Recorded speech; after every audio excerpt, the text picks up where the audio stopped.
Whether you are personally into it or not, there is no denying that the true crime genre is more popular now than ever. People flock to these properties out of a vague and deep-seated interest, and this is especially prevalent throughout the rise of podcasts and documentaries detailing some of the most cold-hearted cases imaginable. Now, it's interesting to take a step back and truly examine why this is. For instance, some of these cases featured in these documentaries and podcasts are truly gut-wrenching in every sense of the word. Displays of brutality in which indescribable crimes are committed to devastating effect. This has led many, including myself, to wonder aloud when viewing these properties, what causes someone to perpetrate these acts? What causes a human being to take the life of another human being in any capacity? And what is the psychology behind such an occurrence? And this is kind of what true crime tries to explain. Now, I myself am not a fan of most true crime properties, and this is clearly apparent. There are a lot of discussions out there to be had about crafting over-the-top showcases and elaborate personal stories of the victim's point of view. And I do find it somewhat unsettling in some cases how willing some filmmakers are to dramatize and profit off of the misfortune of others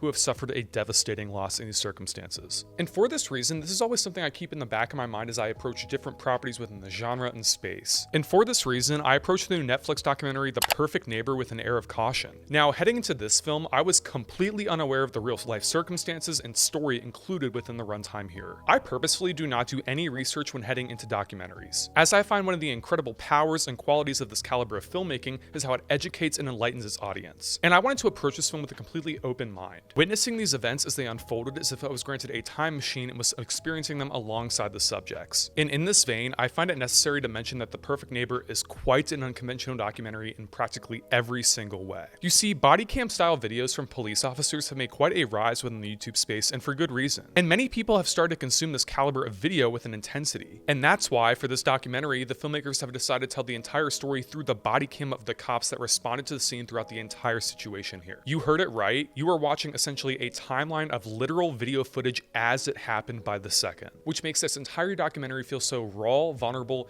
and genuinely devastating. And when I say that, you might ask, how did I ultimately walk away from a film like The Perfect Neighbor? Well, I walked away feeling something that rarely occurs within movies nowadays, especially in the documentary space, and when it happens, you know that a film is unsettled and disturbed you for all the right reasons. I pressed off after the screener finished, I put my remote down, and the sense of anger, disquietment, and unease that invaded me was almost, sickening. I was legitimately shaking from anger. I was so mad. I don't think a film this year has ever made me pissed at what happens inside of it as this one does, and that's not a bad thing. As someone who's unfamiliar with the story, to see it play out with such visceral intensity in front of me was almost too much to bear at moments. In the way that filmmaker Geeta Gandabir has transported audiences right into an inescapable viewpoint of the situation makes everything hit so much harder here. Before I begin my review of this film, I want to start by saying that The Perfect Neighbor, more than anything else, is an extremely important film. The Perfect Neighbor is also not an easy to watch film in the slightest, and is genuinely devastating and upsetting. And this is why I want to start off my review of this film by saying that viewer discretion is advised, as this is a deeply unsettling and haunting film showcasing the cold heart of humanity in a way that feels heart-wrenching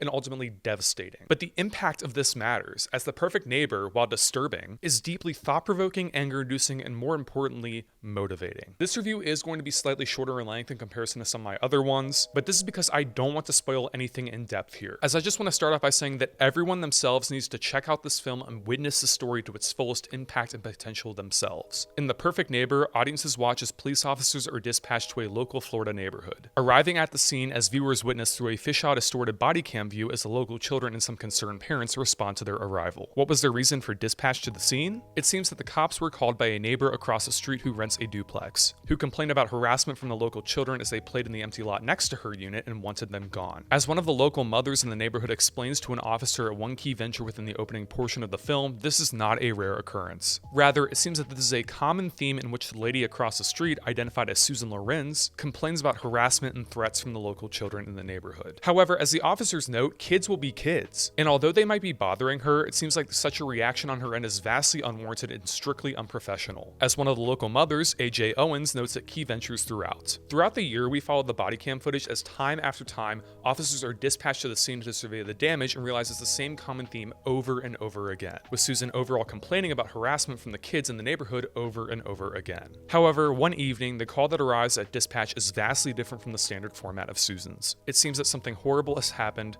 and Susan is the prime suspect. As cops and paramedics flock to the haunting and horrifying scene of the crime, what audiences witness throughout the course of the runtime, and the resulting legal fallout and discussion that is warranted throughout the runtime of the film overall, is truly staggering, eye-opening, and sickening all in equal measure. At its core, The Perfect Neighbor is a film that invites audiences to reflect on the situation and these people all from an individual standpoint. As the film starts, Gandabeer does such an incredible job at establishing the confines of this setting and these people through the distinct yet confining lens of police body cam footage. The interactions these officers have with all involved within the first few calls, whether it be the neighborhood kids, their parents, or even Susan herself, all paint such a lyrical and moving portrayal that feels natural of modern suburbia within the American South. The Perfect Neighbor is an interesting documentary in how it actually moves and feels like narrative fiction, yet it's not. The dialogue is real, the pacing is natural, and the way events slowly unfold in such a simmering fashion is more than capable. The way Susan Lorincz is almost built up in the first half as the stuff of neighborhood legend is deeply nostalgic, as I think we can all remember back to when we were younger playing in our neighborhoods, where we were instructed by our parents to keep off the lawns of certain neighbors during our playtime. Yet, as the events of this film slowly unfurl, this deeply nostalgic portrait of childhood is slowly shattered and fractured by real-world circumstances that cut incredibly deep and leave gaping scars that audiences will have to contend with emotionally and thematically well after the film is over for themselves. As the police officers note at several portions within the setup of the film, the calls that Susan consistently makes to dispatch over and over again are superfluous, as the plot of land that children play on next to her duplex not only doesn't belong to her, but also her accounts to 911 dispatch are wildly inaccurate and not based in grounded reality or fact. Throughout the setup of this film, in which the facts and setting are laid out in such a vivid fashion, it can be difficult to see what direction this film is trying to take with this story. And I know I myself was just waiting for that moment when the other shoe would drop in a figurative fashion, and when the story and case would begin to expand into something more sinister and deeply affecting. And I thought I would be prepared for when that moment arrived in the story, but nothing, and I mean nothing, could prepare me for what occurred within the runtime of this film. The first emotional reaction I had to the climactic point of the film was one of deep nausea and sickness. As if I had just gone onto a roller coaster after a full meal and had just gone down the first drop in such a sudden and jarring fashion. As the scene unfolds in real time, the intense frantic pacing and jarring execution feels almost carefully manufactured in a sense. Yet the way it unfolds is nothing short of realistic and oppressive. The flash of the red and blue lights, the slow unfurl of the yellow crime scene tape, the varied reactions of witnesses and passerbys. I have yet to see a sequence as haunting and deeply unsettling within a film this calendar year alone. There's something to be said about the impact of scripted media versus reality. Oftentimes, audiences don't get as emotionally invested or impacted by media that is clearly choreographed, as they can ultimately subconsciously know that none of it is real and therefore the stakes feel less prevalent. And it becomes almost a defense system in which we can watch something occur on screen and say to ourselves, it's fine, it's not real. Yet here, the most disquieting and deeply terrifying and saddening thing is that this all actually happened in real life. As we watch the film, we are in a sense watching these moments play out in perhaps the prime point of view for the situation, and the result is just the tearful pleading of a young boy as he struggles to find out about one of the people he loves that was involved. The varied reactions of a neighborhood as they struggle to come to terms with such a dramatic and jarring occurrence in their own backyards. It almost becomes too much to handle at points. Yet, for no matter how heartbreaking and saddening The Perfect Neighbor surely is, one of the strongest thematic moments and ideas presented within this film is the found sense of community that rallies around the family of the victim of the crime, in which other neighbors in the neighborhood form a facsimile of a support system for the family involved in the situation. You can deeply tell that these neighbors care about the well-being of each other, and it's in these moments of impact and devastation amid the runtime of The Perfect Neighbor that we witness humanity in its most pure and optimistic form. Yet, make no mistake when I say that. Although these moments of quiet impact are quite prevalent inside the runtime of The Perfect Neighbor, this is not a movie you walk away from feeling hope or promise towards a better future. Rather, you'll leave simultaneously heartbroken, shocked, confused, sickened, and unsettled. The feeling of deep sadness and regret that invades the climactic point of the film soon will turn to a deep-set feeling of anger and confusion, as the film eventually follows the perpetrator of the act herself, Susan Lorincz. However, unlike other true crime documentaries and cases, there is an intriguing and infuriating twist with equal measure at play here that will genuinely shock and affect you to your core as it unfolds. You see, Susan is insistent that she reacted out of a self-defense of the situation, in which she, quote, feared for her life and acted out of a survival instinct when necessary, and thus begins an involved and complex discussion into the merits of Florida's controversial stand your ground laws, through the point of view of a person who openly wants to weaponize the law itself to maintain innocence, even when the facts of the case present themselves as anything but. This is especially prevalent throughout the final act of the film itself, in which audiences are switched over from on-location body cam footage to the small CCTV camera footage from the interrogation room, in which we watch from a bird's eye view at the proceedings below, in which Susan and two detectives are going over the facts of the case in an intense and prevalent manner. This is a portion of the film that is equal parts infuriating and satisfying, and when I say it made me so mad, I can't even describe it. As we watch Susan blatantly lay falsehood after falsehood in front of these individuals, maintaining innocence and a mentality of victimhood, even when the facts of the case and the footage that audiences have watched up to this point themselves indicate the exact opposite. Yet with equal turn, the emotional impact is heightened as we start to watch the detectives as they see right through Susan's calm and unfeeling demeanor, juxtaposing her statements and quote-unquote facts through the lens of chat logs to dispatch they have and information they have garnered up to that point, beating down all of Susan's lies in an inescapable and prevalent fashion. I won't provide any spoilers in my review, but the defining moment within the interrogation room is a moment that is one of the most emotionally satisfying payoffs within any film this calendar year alone, and maybe within the last few years as well. As someone who is unfamiliar with this story, I was concerned more often than not throughout the runtime at this case, as I had no inkling or idea as to whether Susan's stand your ground defense held up or not in the end. And at the end of the film, ultimately this is an idea that audiences themselves will have to grapple with as they contemplate and mull over so many of the complex ideas that this film raises. The Perfect Neighbor is a film that is being labeled solely as a true crime documentary, but it is simultaneously so much more than just this. This is a loving and careful tribute to the victim of this crime, Ajike Owens, a loving mother and individual full of so much love and life that was taken from her too soon,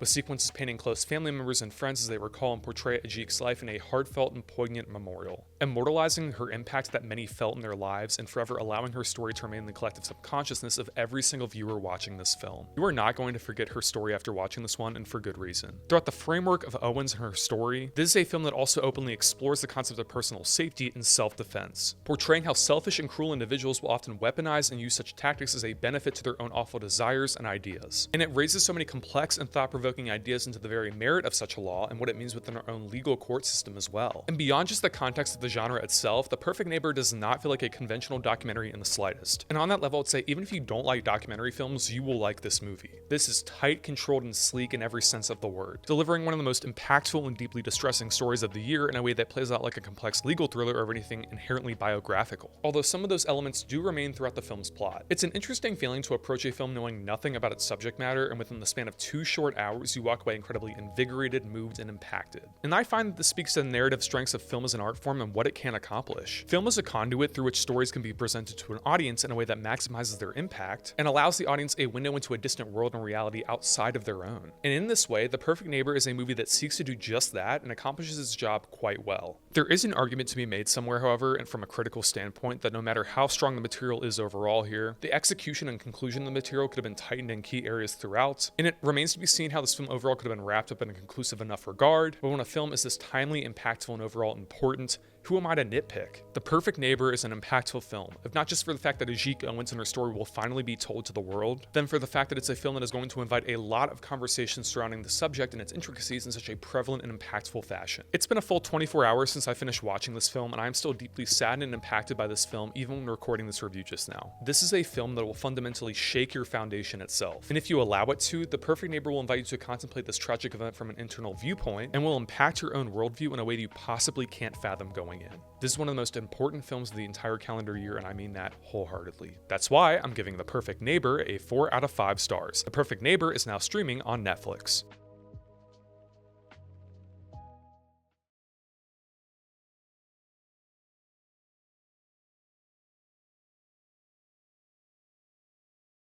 Hey guys, thanks so much for watching this review on my channel. If you're new around here and you like the content you see, don't forget to click that subscribe button down below, like the video, and turn on push notifications. Also, leave comment suggestions down below for future video, essay, and review topics. With that being said, until next time, this is Mitchell signing off. Peace out.